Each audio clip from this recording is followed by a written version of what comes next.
All right, today on Regis Ramblings, I wanted to discuss guitar sound. Now, I am talking particularly in developing and cultivating your own guitar sound. Now, this is a highly subjective topic. I know that there's big topics on YouTube lately on guitar tone and whether or not it makes a difference, whether or not you use a specific type of guitar, like wood in guitar manufacturing. Uh-oh, here we go again. Whether it's an alder body, whether it's mahogany, if there's any differences in the sound. I know Nunu Betancourt recently had made the claim that you get a better guitar tone when the body of the guitar is not finished. It's a completely raw wood. I don't know. That might be his sound. That's what he cultivated from what he's developed over the years. Or even you can go as far as guitar speakers, and like a specific guitar speaker has a particular sound. Now, there's so many different variables that can go into it, but at the end of the day, what creates their individual sound? Like, you can take legendary guitarists, like everybody from like an Eddie Van Halen to a Slash to a Dimebag Darrell. They all have specific guitar styles, but they also cultivated their own guitar tones. Now, I've been struggling for many years to develop my own guitar tone, and I have in some ways, but at the same time, I'm still trying to find mine. So I've lately kind of been taking the steps of kind of diving a little bit more into what is my guitar sound, not my style, my guitar sound. So now, like, you can take somebody like Eddie Van Halen, who at the beginning of his professional career, he started tinkering with guitars. And thanks to him, he was the first person to, put a humbucker in a Stratocaster to try to get a bigger sound, more gain output, whatever you want to say. And, he always tinkered around with his guitars and his amps to kind of develop his sound. So you could say, was it the guitars? Was it the amps? Was it pedals that he used? Or was it his individual fingers? I think it's a combination of everything that kind of develops your sound. Like, even take somebody like Slash, who, right from their first album with Guns N' Roses, going a Gibson Les Paul into a Marshall amp, that kind of was his sound.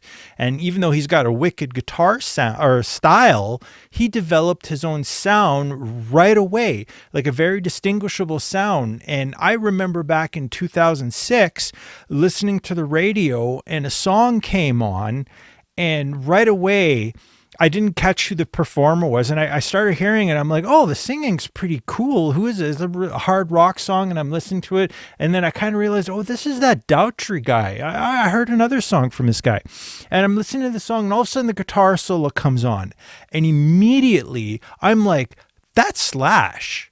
That's got to be Slash playing that. And of course, the song finished, and the DJ, he actually said, Slash featured on this track. And Slash has that sound that right away, even his style, he's got a style, but he's got a certain sound all his own. And then you can look at somebody like Dimebag Darrell, who's got a very different sound in the metal world right from the beginning of, when Pantera kind of went to acclaim with, Cowboys from Hell. And it was, just by accident that he, stumbled across the Randall stack, right? And he wanted it in a guitar contest. And right away he heard that sound, and he's like, this is something I can work with, where everybody or most people were using tube amps. And here you got a solid state amp that's very different sound, that combined, with his Dean MLs that had, the Bill Lawrence pickup, which was different from any other pickups at that time. Very high output, lots of treble, kind of how he developed his sound and his tone, just from by accident in a way, but at the same time what he wanted to hear. So to me, it's always fascinated me when I can hear guitar players and hear different sound. Like, I know a lot of people we'll say there's such a generic sound in metal nowadays. The Celestion Vintage 30, for example, is an amp that or a speaker that's, so commonly used that it makes it difficult to differentiate yourself with. And I know that it's a big topic lately on YouTube where, they're pushing, use different speakers so try different things. Like even myself, playing live, like I've got a Mesa dual rectifier with a 412 cab, and I used this, 5-6 years ago. This was my main amp when I was playing shows and playing gigs. Nothing special really about the sound. Like I have my own tone, going through, a TS9 tube screamer, going into the amp, and doing whatnot, trying to cultivate my own sound. Playing in a power thrash metal band. There was nothing really too special about this sound because it's somewhat generic nowadays. But then when I moved to my rev head with a 212 rev cab, this is where things got interesting for me, because all of a sudden I'm using a non-generic type of speaker in a cab. These are WGS Veteran 30 speakers, so they're a little different than your traditional, often used Celestion 30, vintage 30 speaker, where all of a sudden it's a little bit of a different sound. And I got a different type of amp. This rev head, this Generator 740, I love this head. This is my all-time favorite head.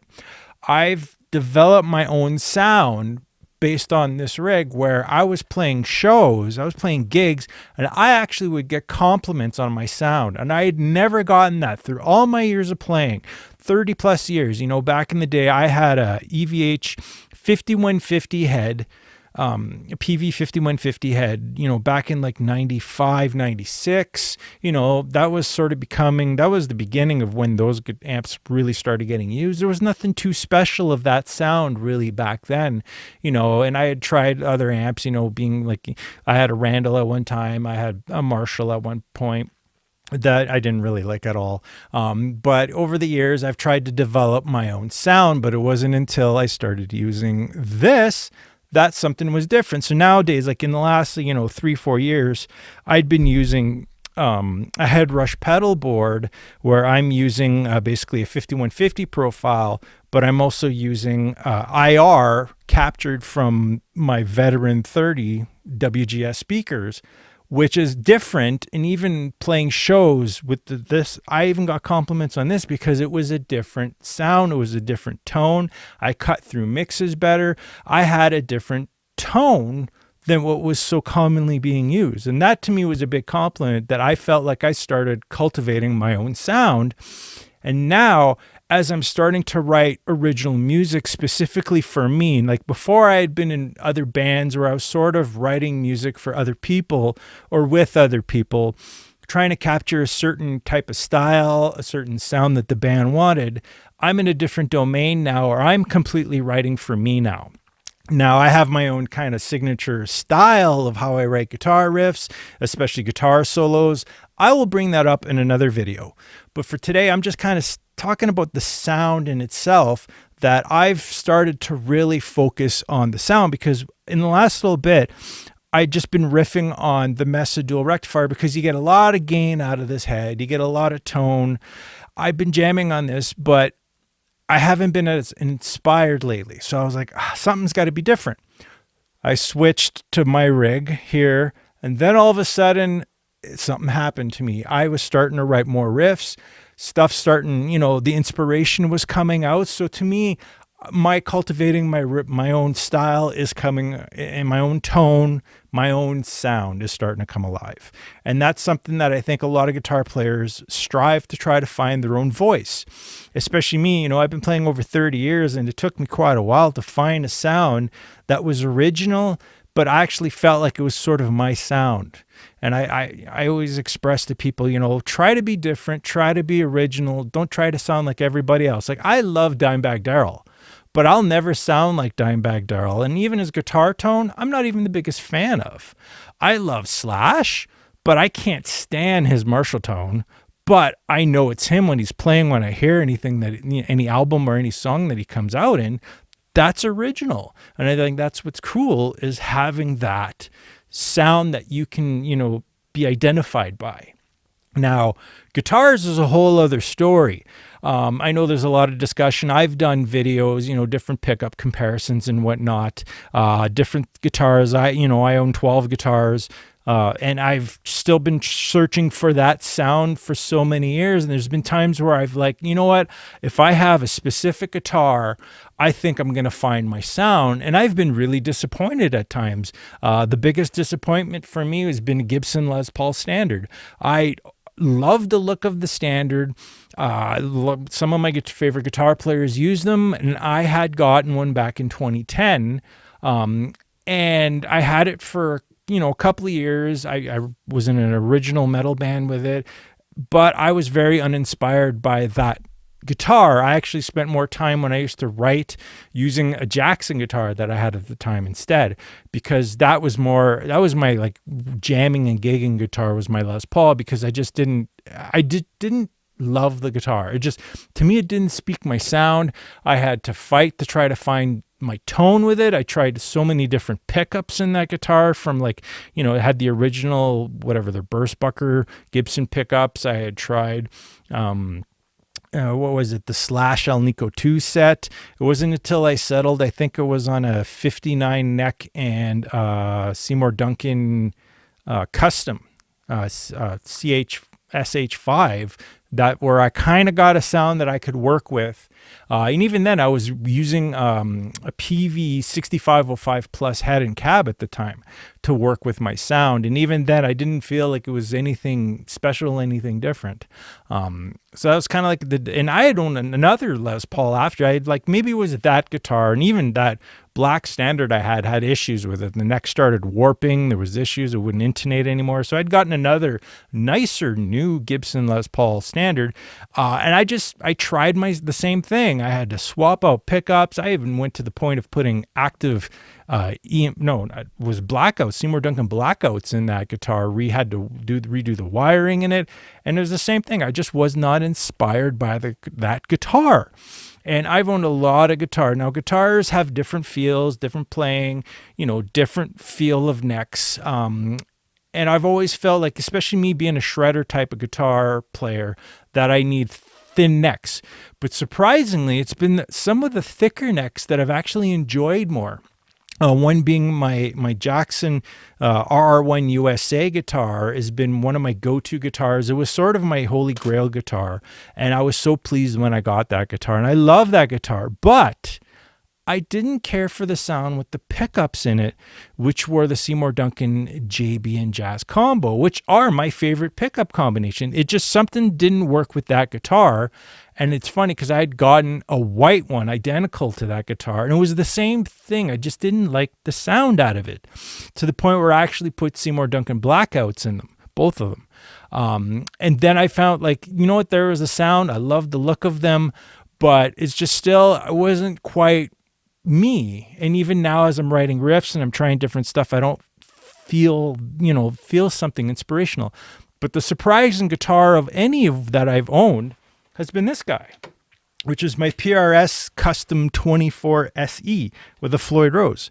This has been sort of the surprise guitar. And again, I had to swap out the pickups because the PRS pickups that were in it just didn't do it for me at all. Not enough output.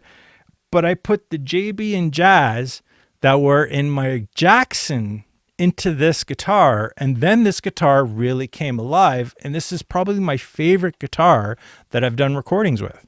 It's just got its own sound, and it's got its own feel to it that it's kind of been developing into my sound.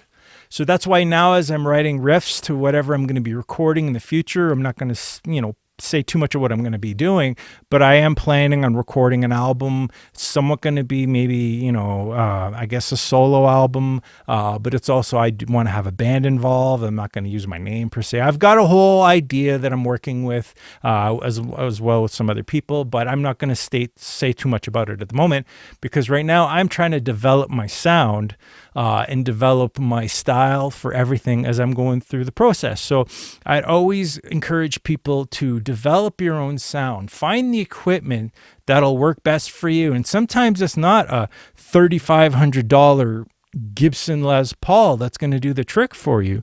Or, my Jackson's here, it's a PRS guitar that I paid, what was this?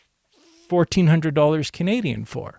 that's been the surprising guitar out of everything that I've owned over the years. That's kind of been like, you know what, this has kind of got something special for me. And everybody's going to be different, and that's what makes everybody an individual and different and very interesting. So that is my recommendation for today is don't be afraid to try different equipment, try different amps, try different stuff to find your sound so that you don't sound as generic as everyone else.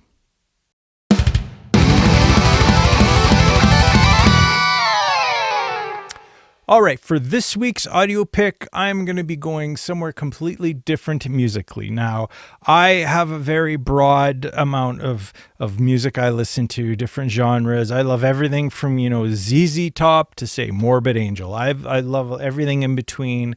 So it's hard for me. I love a lot of older music, like I said before, but I like some newer stuff now. I've been really feeling heavy lately. And of course, some might be surprised. I love death metal. And when I'm in the mood for death metal, I really enjoy, especially I love some old classic stuff, old Carcass, Heartwork, Morbid Angel, Covenant, Cannibal Corpse, The Bleeding. Like those are classic albums to me. I really enjoy those. But in the last, say decade or so, I haven't been inspired by too much death metal until a group like this came along, which is Death Toll Rising out of Edmonton. They've since disbanded, and I know a couple of the guys actually that I've talked with many times, but that was one of my favorite death metal albums. It really got me back into really enjoying death metal back in, 2013 when this album came out. So in the last while, I've been looking, sometimes I'm in the mood for some good death metal, and just by chance, or not really by chance in a way, actually someone I know very close started playing in a new black metal band. And I'd never been into black metal at all. But he plays in a group called Necht. And they came out with this album, The Prophecy of Karnifor. And I went and saw them live. I've seen them live a couple of times now, right from their I think it was their first show actually, here in Calgary. Up until recently, they played here.